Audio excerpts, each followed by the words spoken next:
सी bridge का tough है। सी bridge सारी उस साइक्लोनिक सर्कुलेशन के अंदर ट्रैप हो रही है।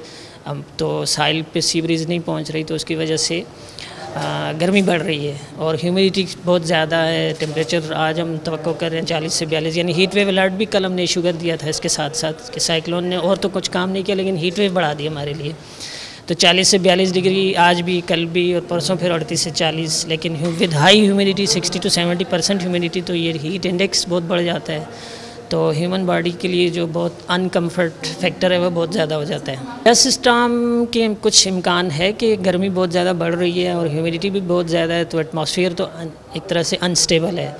तो उसमें चांसेस होते हैं कि आंधी वांधी चले, जब दोपहर के आफ्टरनून के बाद जब ज़्यादा हीटिंग होती है तो आंधी चल सकती है, गर्दालू हवाएँ चल सकती हैं। वायु नामी समुद्री तूफ़ान अरेबियन सी में नीचे मौजूद है अभी भी। वो 540 किलोमीटर दूर है कराची से इस वक्त, तकरीबन जनूब मशरक़ में कराची के।